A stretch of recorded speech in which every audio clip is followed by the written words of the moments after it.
The life of Mary Sothern, the human story of a woman who, in an unsettled, changing world, seeks peace, happiness, and security for herself and for her children.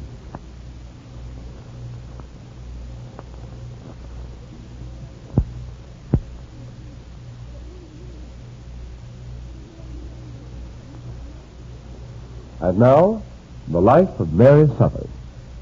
It was only yesterday that John Benson came to Craig's Falls in response to Mary's summons, a summons which he had hoped might mean that Mary wished to go back to Sandy, that she'd changed her mind about marrying him. It was only yesterday that he disclosed to Mary the plan he has been turning over in his mind, the plan suggested by Father Brady, starting a free clinic in Craig's Falls. Also, it was only yesterday that David Drake, his eyes opened by Father Brady, was brought to the sudden realization that he has become an aimless wanderer through life's byways, a man without a purpose. Yesterday, it seems, may have been a turning point in the life of Dr. John Benson and in the life of David Drake as well.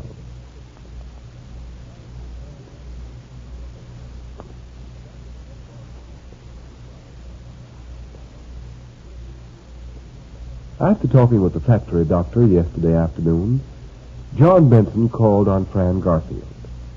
Today, following his original examination, he has come to see her again. Mary, given time off from her work, waits in the car outside while Dr. Benson talks with the stricken girl. You've been taking that medicine I left for you, haven't you? Oh, sure I have, Doctor. Mm-hmm. Stayed in bed all the time? Yeah. And the nurse Father Brady sent. She's taking good care of her? Oh, sure. She just went out before you came. She didn't know you was coming. Well, I'll leave instructions for her. Have her phone me if she has any questions. I'm staying at Mrs. McPherson's. Okay. I guess that's all for today. Oh, say, wait a minute. Hmm? You haven't told me what I'm sick with yet, Doctor. Is it a secret? No, it's not a secret.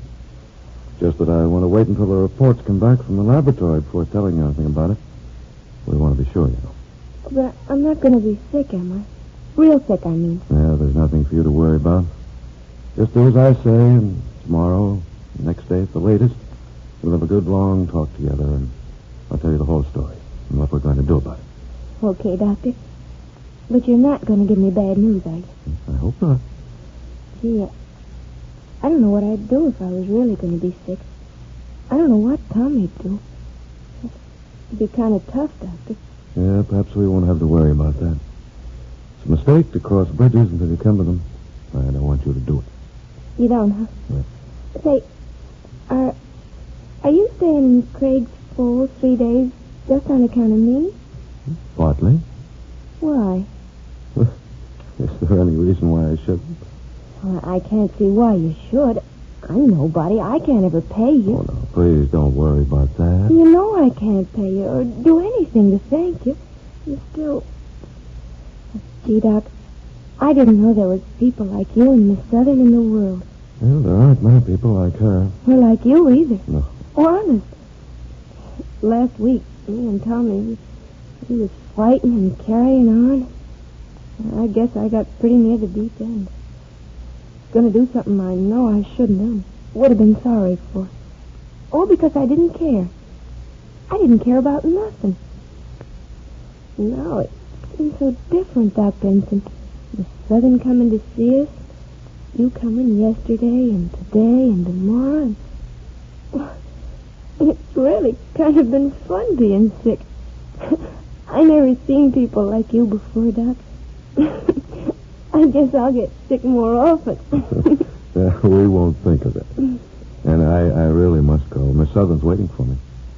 You're kind of funny, wanting to come see me alone. Oh, that's a rule of mine. I never have a third person present if I can help it. Why? Yes, simply because they're likely to be a disturbing influence. Oh.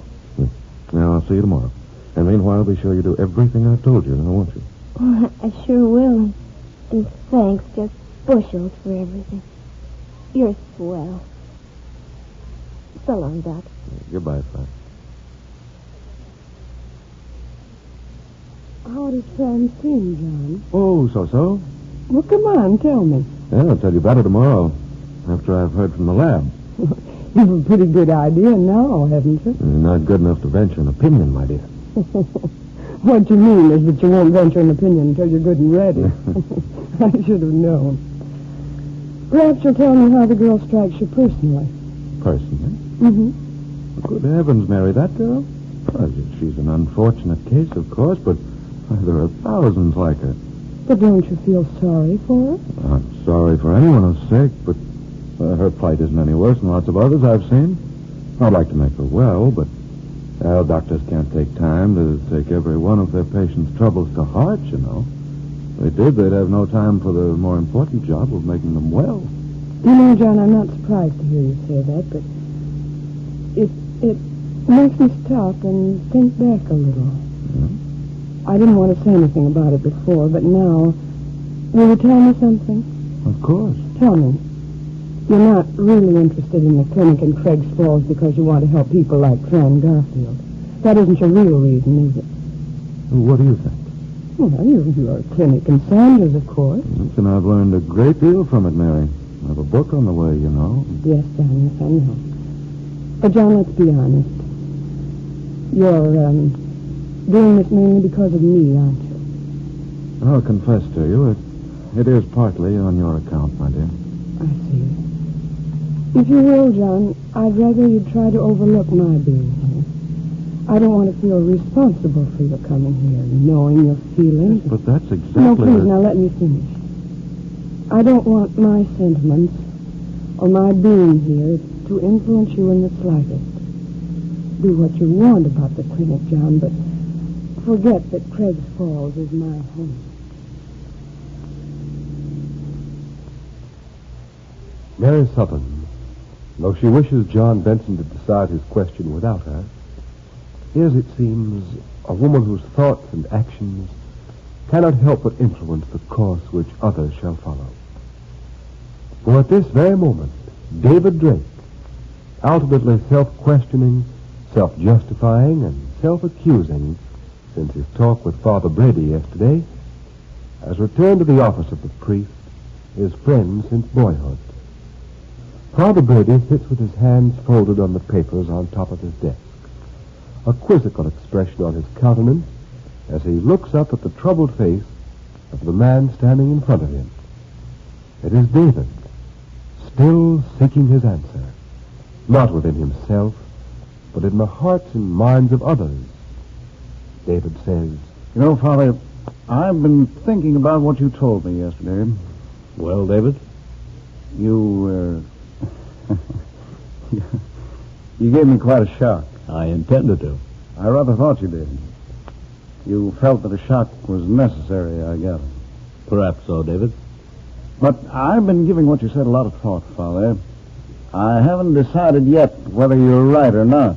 I didn't expect you to. Now, what I've been trying to do is to find out the real reason for your telling me yesterday. Now, why yesterday?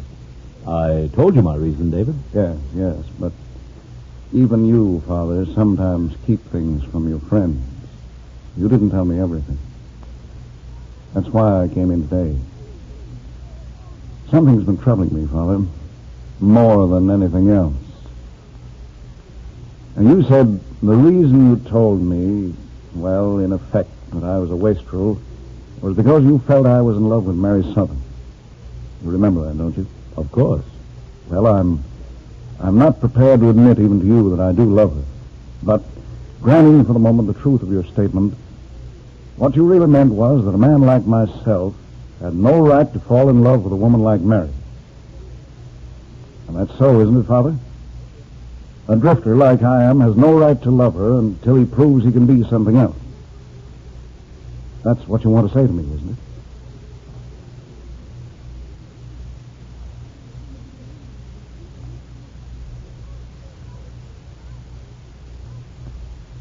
Does David's realization of the thought which prompted Father Brady mean that he admits the truth of the priest's accusations?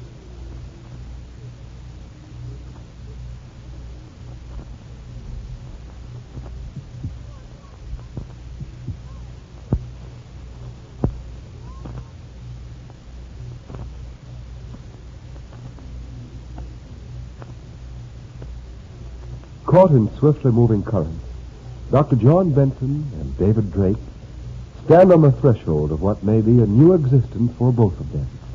Their thoughts, yes, and their actions, influenced by their feelings for Mary Sothern. Will John Benson come to Craig's Falls to live? And will David, still perplexed, still wondering, find the way to a worthwhile life? Be sure to listen at the same time Monday to the next chapter in the life of Mary Sothern.